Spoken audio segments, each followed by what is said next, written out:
Hi, everybody. We are live from Build Studios in New York City. I'm your host, Cole Delbick from HuffPost. I have to admit, I'm freaking out a little bit inside because pop icons, that's right, I said pop icons, Aly and AJ are in the building and here to talk about their new music after a decade-long gap. The sister act has returned. In 2017, they released the stellar EP, 10 Years, and now they've blessed us all with a new collection of songs titled Sanctuary. The duo are releasing some of the best pop music around right now with some stunning visuals, and most importantly, they are doing it on their own terms. So let's make them feel right at home and give it up for Aly and AJ. Thanks for having us. Thanks so much for coming, you guys. Of course, we love it. We never want to ever miss Build. Whenever we're in New York, we're like, we've got to go. It's always the best interview. Yeah, always. We're very happy to be here. You know, after all these years, I feel like I can speak on behalf of the fans. It's still so exciting to see you two together, making music again, especially after the break. So was this sort of the end game to eventually end up together in this spot, releasing new music together? I have to say, we never planned for a 10-year break. That's for sure. But it was really natural that we knew we wanted to make music again, especially as adults. We had a lot we wanted to say, a lot we went through in the past 10, 15 years. And Aly and I feel like music is kind of our biggest form of expression, and we felt like we're doing ourselves a disservice and our fans if we don't release new stuff. So it really did start with the 10 Years EP and went from there. But the 10 Years game plan, that was not in the works. That was just something that happened. Time just flew by, and all of a sudden we were like, we need to be releasing music again. We have so much to say. It wasn't also like a breakup by any means with the band, no. which is funny because a couple of fans were asking us at our last meet and greet if we'd broken up as a duo, and we were like, no. We're like, I mean, I don't even know if we really actually could technically because we're related and we're sisters. So it's like, that breakup is only going to last for so long. I'm going to see you at Thanksgiving dinner regardless. True. But yeah, for us, I think it was just more like we were kind of burnt out and we were feeling uninspired at that moment in our lives. And so we just took a step back from music and focused on acting. And that really, I think, opened up the doors for me being on iZombie and AJ being on the Goldbergs, and then leading that, that leading to Schooled. Yeah, I think had we not taken that break, we wouldn't be where we are as actors. So it's kind of this interesting form of events that we, ended up really kind of placing ourselves in this great acting career, but then also worked on music later. Just took a while. Yeah, I just want to give a shout out to these amazing roles. We've loved seeing you in iZombie, which is currently airing its 5th season, and School just got renewed. Can we give it up for that? More Aly and AJ on our screen. I'm so excited. It's been a really big week for us, having iZombie season finale premiere, and then not the finale, but the beginning of the finale. I'm sorry, the last season. Sorry, Aly. No, it's fine. It's fine. She's like, my sister has no idea what. By the way, I feel really bad, but I don't watch the show, and I should just admit it now that is my goal. No, she doesn't have to watch it. No, she says I don't need to, but when we get off the road, I promise myself I am watching this show, and it's gonna happen because I feel really bad I don't watch. I'm not completely up to date on. She's not up to date on mine, Goldberg. but It's all coming out here. it's Okay. all coming out. Schooled I am. I stay up on Schooled. But it's been a big week. iZombie airing, hearing about the pickup of season 2 of Schooled, and then releasing Sanctuary and being on tour. It's just been massive. It's really cool. Yes, we were thriving in 2019. I love to see it. So you said Sanctuary, it was released this week. I feel like it is one of the best pop releases that I've heard in a while. I can't stop listening to it. So tell me about what feels distinct about this EP, and why were you really excited to share this with the fans? It definitely felt like it was it was its own collection of songs from what 10 Years was. They seem like two very different pieces of work. They feel like they go together, and they feel like you could listen to one and then go to the next. But at the same time, we kind of wanted a slight departure from 10 Years. We don't want to just keep doing the same thing over and over and over again. With this, we kind of leaned even heavier into the pop aspect of some of these songs, like Not Ready to Wake Up, Star Maps. Yeah. Some of these songs that in the past, me and AJ might have kind of distanced ourselves from because they were leaning so heavily pop, and we were like, there's nothing wrong with that. That is the music that we make and that we write and we probably do best. So let's lean into that. But it's neat. They are cohesive still, which is cool. Yeah. A couple fans recently on Twitter, when Sanctuary released, they were saying that they put 10 Years and Sanctuary up against each other and made a full record just listening back to back. And it does really work seamlessly. And it's fun to play live on stage because we're able to play both EPs and it gets a great reaction. Yeah, it almost feels like a companion piece, like they're in sort of conversation with each other because there is this sort of 80s synth pop tether connecting the two, which I love. So what was sort of, you had this very perfectly pop early career, right? Sort of more bubblegummy, more traditional pop. Why were you gravitating towards this more like 80s synth sound with these two EPs? I think it was just the music that we were listening to and that we still are listening to at this time. I think music that we were making in the past was much more pop rock inspired, which is kind of an interesting genre in its own. You're really blending two Yeah. big genres into one. I don't know if that fully I'm not works, sure if but that totally No, works. no, It's it worked, Either it do worked. pop or do rock. But maybe it works then, not now. Yeah, but I think we're inspired by music that is not only from the 80s, but 80s, a lot of 80s synth and even like 80s melodies, kind of those like power ballads from the 80s that, Peter Gabriel was like the best at.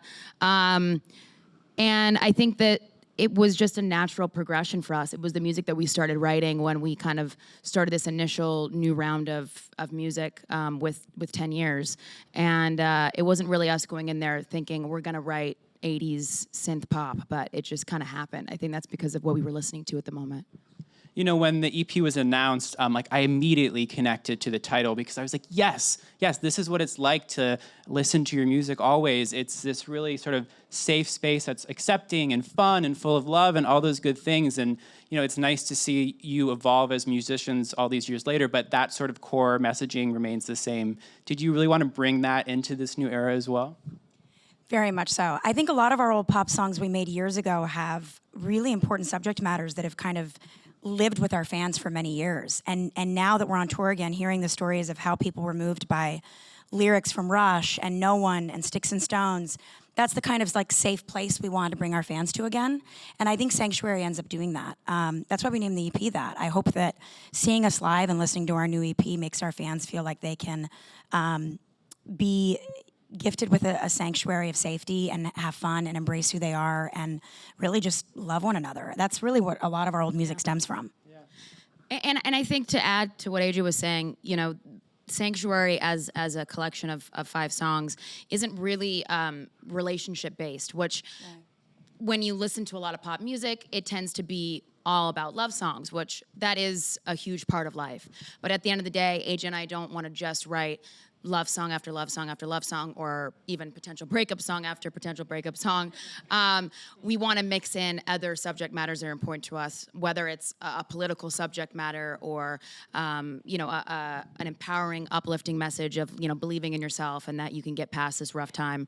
And I know that songs like that I personally connect to as an artist. So if we can bring that into pop music more and more, then I feel like we're kind of doing our duty. No, absolutely. I mean, you mentioned Rush, actually, and the line that sticks out for Rush for me that was so meaningful to me growing up, let me get this right, don't let nobody tell you your life is over, be every color that you are. And I just remember that hitting me at the perfect time in middle school. And yeah, I think meant a lot to especially fans, especially young queer fans.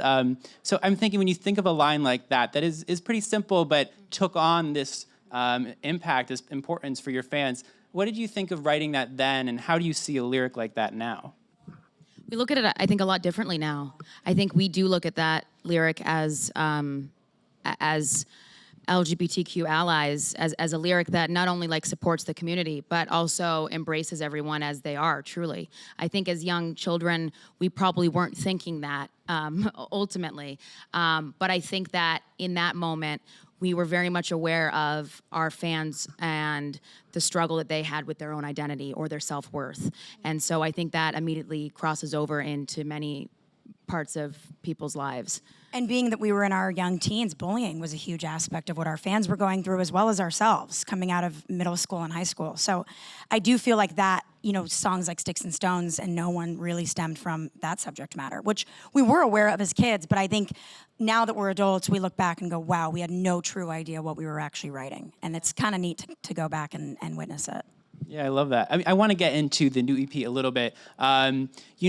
You play with sort of a lot of spiritual, religious imagery here, and you've been open and talking about your faith in the past. So what sort of role does religion play in this sort of new era for you guys?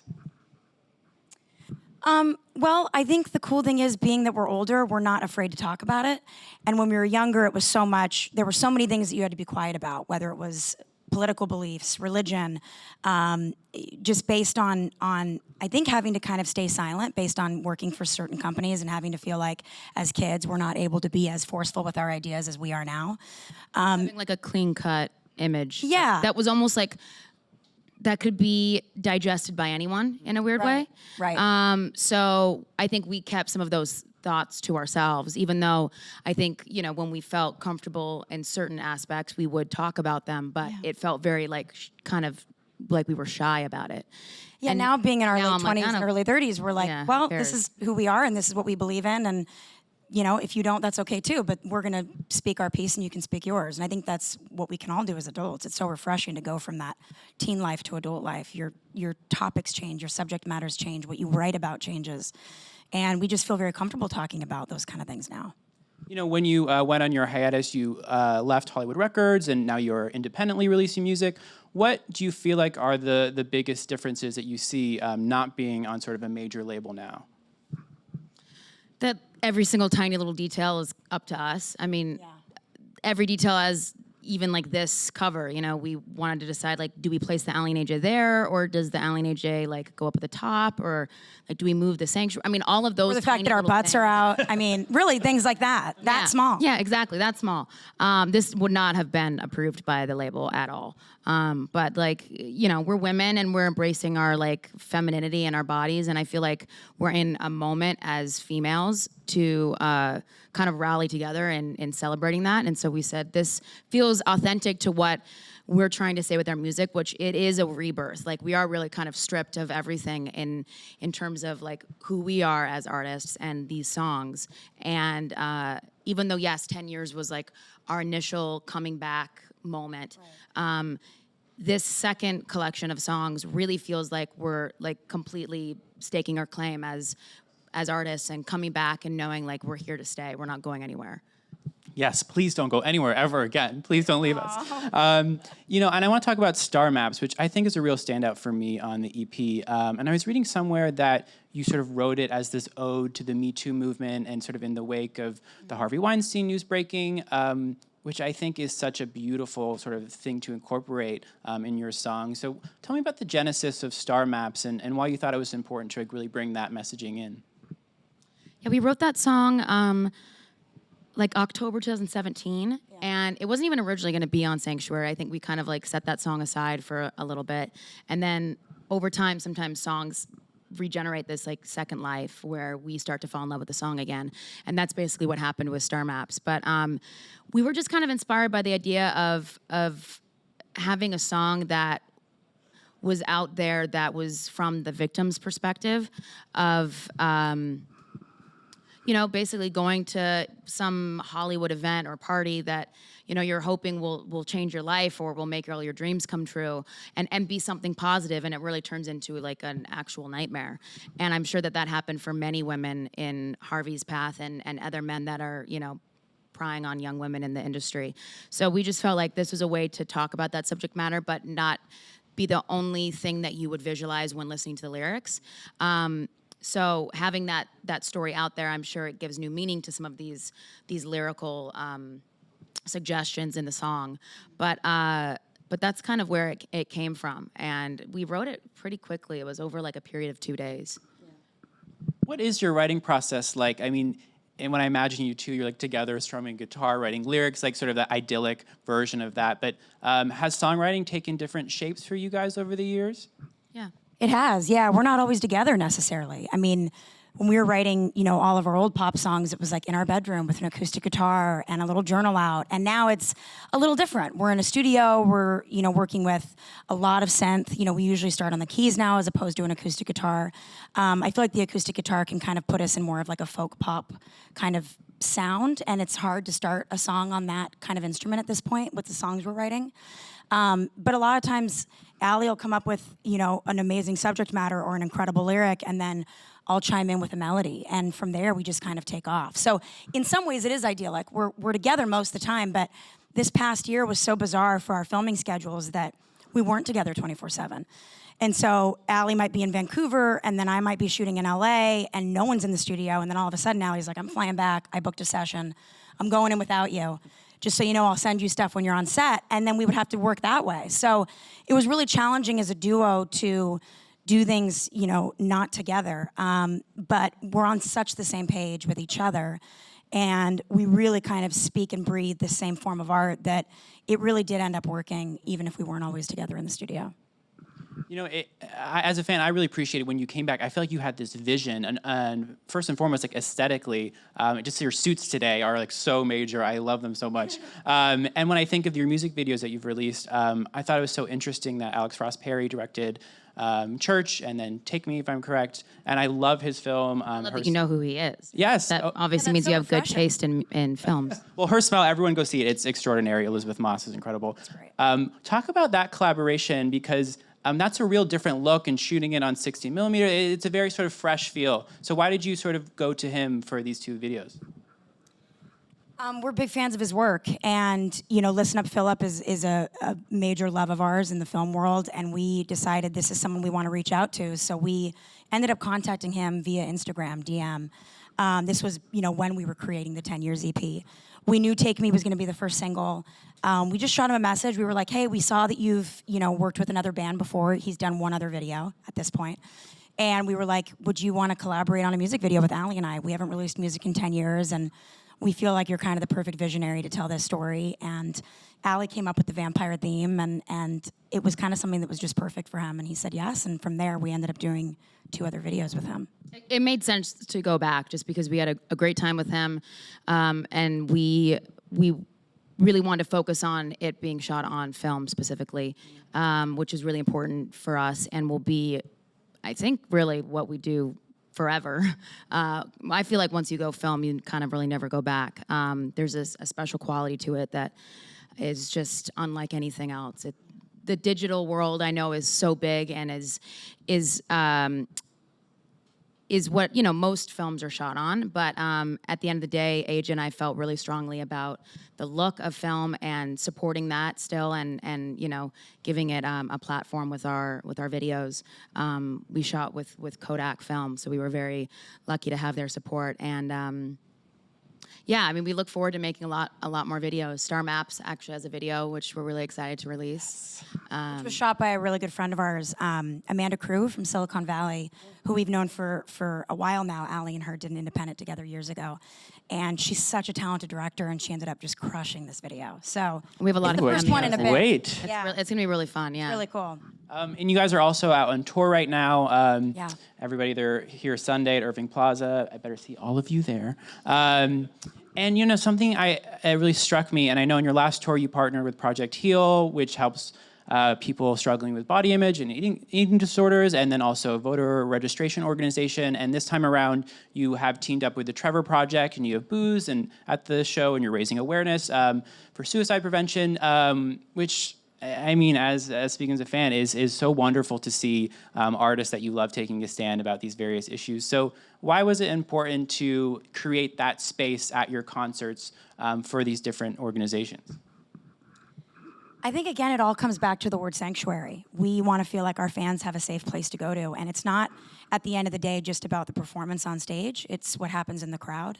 And if that means that someone is moved to walk by the booth at Trevor Project or Headcount or Project Heal, and they feel like they can connect to an ambassador that's there, and they feel like they can get more information on the topic, I think it's important because a lot of people don't want to talk about those kind of things. Or they don't want to talk about it with their family or their Yeah. best friend even. So if they're at this, concert of ours and they feel moved to go and seek help, if we can be one tiny percent of that, then we feel like, we're doing things right. I mean, AJ and I have a huge heart for the LGBTQ community, and we felt like this was such a perfect partnering because of what they do, not only with their suicide hotline, but trying to end conversion therapy, which I think is insane that it's still a thing in the United States. It's crazy. So that, really should be eradicated. And if we can help with, donations and getting fans online talking about it, then we're doing our job. Yes, I'd love to hear that. Can we give it up for that? That's amazing. We have some audience questions for you, but I want to switch gears just a little bit before. Being that you kind of rose to fame as young women in this sort of crazy Disney Channel generation, I know a lot of people can sort of feel trapped by that in some ways. And I was wondering, looking back, do you think of those days fondly when you were sort of just coming up, releasing your first albums? Or has it sort of taken on a different meaning for you? Yeah, I mean, we look at them positively because they were really good moments. And, you know, the excitement of having never done a record before was a huge rush for both of us. I mean, I even think that's probably why we named the record Into the Rush. But, you know, for AJ and I, when it comes to the hard work and the daily commitment to our jobs, not only on set, but, you know, when we were touring then, it's something that we take pride in. And we look back on saying that, you know, we really, truly did commit ourselves to that moment in time in our lives. And I think it built a really strong work ethic. yeah, I think so too. I mean, we were working at such a young age, and I think it built an incredible fan base that has really stayed with us over the years. And it's kind of full circle. Like now I work with ABC. Like it's just a weird, bizarre kind of circle of events. And I wouldn't really have it any other way. I look back at the music really fondly, especially when we're playing it live. On this tour that we're currently on, we actually do an acoustic version of No One. And to see like fans in the audience like start crying over that song because that was a ballad that really touched them when it first came out. It's amazing. It's so cool to know that, you know, as teenage songwriters, that music really touched people, and to bring it kind of back as adults performing it in a new way is really special. Just got chills. And, you know, I hear maybe a Cowbell sequel is on the horizon.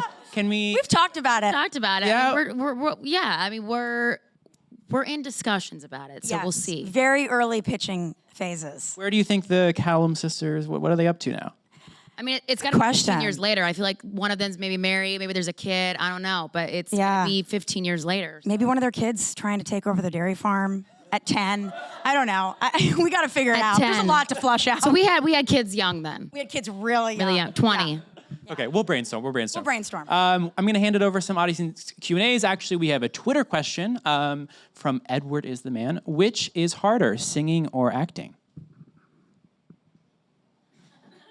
I don't know if harder would be Yeah, the right word. the right word. I would say like more challenging, which maybe? is more challenging, or you have to make more of a sacrifice for. I mean, in a way, I would say acting, only because sometimes you have to live in a certain city, you know, months out of the year if you're Right. shooting a television show somewhere. But I also think that, you know, being on the road can be really hard. We happen to really love it and embrace it. And, you know, living out of a suitcase and rolling out of the bunk bed on your bus right into like a hotel, I mean, is an interesting experience. It's maybe not for everybody, but yeah, I mean, they both have their ups and downs. I think that we're really lucky that we can do both because we're never bored. We're always staying on our toes with both of them. With music, you can kind of always keep yourself employed because you can constantly churn out new tunes. Yeah, you can create content Yeah. that is, you know, Put it out at any time. yeah, profitable for yourself. Whereas Acting, you have a job, and then you might find out the next day the show's not coming back. Right. I mean, it's a really kind you're of scary. relying on a production company or a studio or network to have that project happening so you can be a part of it. Right. Yeah, you can kind of So both? self-fund your music in an easier way. Edward, there it is. Okay, we have some audience Q&As for you. What was your favorite part of filming Cowbells?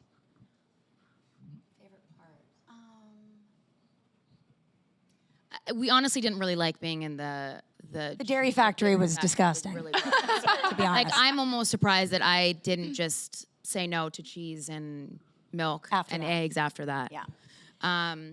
Yeah, it smelled disgusting.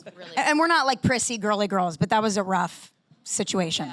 We're shooting in there for like hours at a time, but you almost kind of got used to this like smell of like curdled cheese. But I think our favorite was like probably the stuff where I was like driving the car. I'd never driven a car on set before, so I got my license for that movie.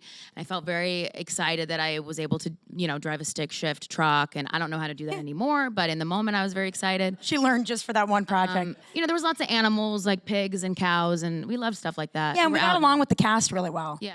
The guys who played our love interest became really good friends on set, and we had a lot of fun. I got to go to a cotillion, which I hadn't done in real life, so that was fun. All right, next question. Hi. So obviously you've grown within the past decade, but also your fans have too. So what's it been like seeing your 10-year-old fans transform into 20-year-old fans and knowing that they're still here? It's crazy. I mean, we get so many physical photos at our shows where it's showing them as like a 10-year-old or 8-year-old at their first concert, and they're like, "This is me now." You know, it's really crazy.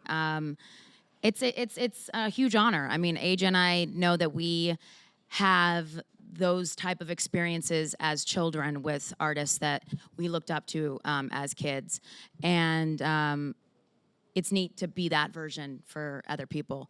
But yeah, it's cool. It's a trip. I mean, it's funny even looking back at like what we're wearing, how our hair and makeup is done. It's you know, it's an interesting trip down memory lane. Yeah, it's very humbling. Yeah, it's very humbling. But it's sweet. The weirdest thing that we hear is "you were my childhood," which is like crazy because Aly and I are like, "What? We were? How?" Like we're all the same age. But it's interesting that fans still care. Like I think that's the most beautiful part about the music we're making now is that we're able to successfully put out new EPs and go on tour because we have fans that still care about our music.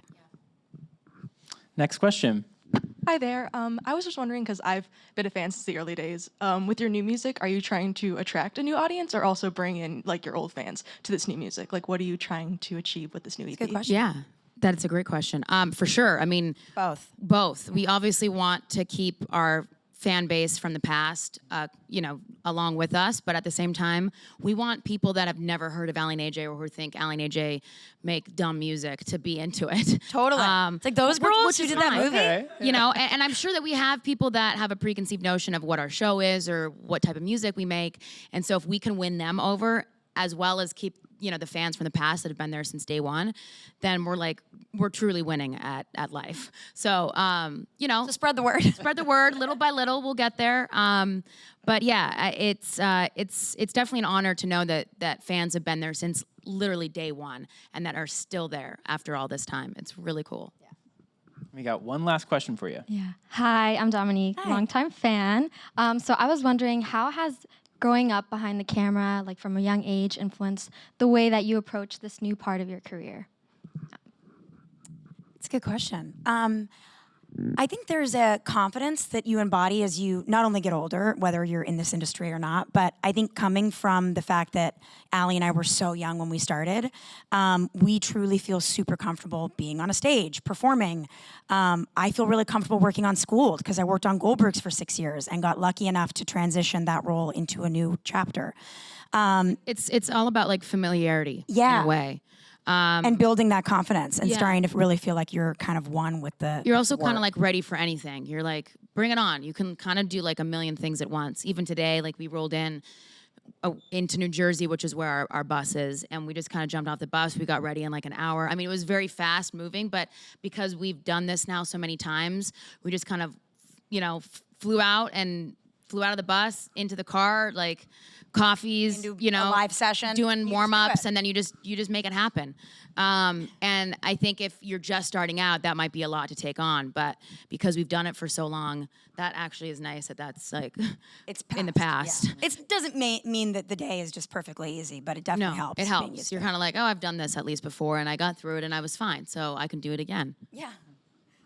All right, we have to let you go, but everyone make sure to stream, buy, download Sanctuary wherever you can, and also check Aly and AJ out when they go. Yeah, come on see us on the tour. road. It's a really fun show. Check out AlyandAJ.com for tickets. We play old, new. You'll get a great mix. Yeah, we're excited to play here just in the next week. Yes. All right, give it up. Thanks, guys. Thank you so much.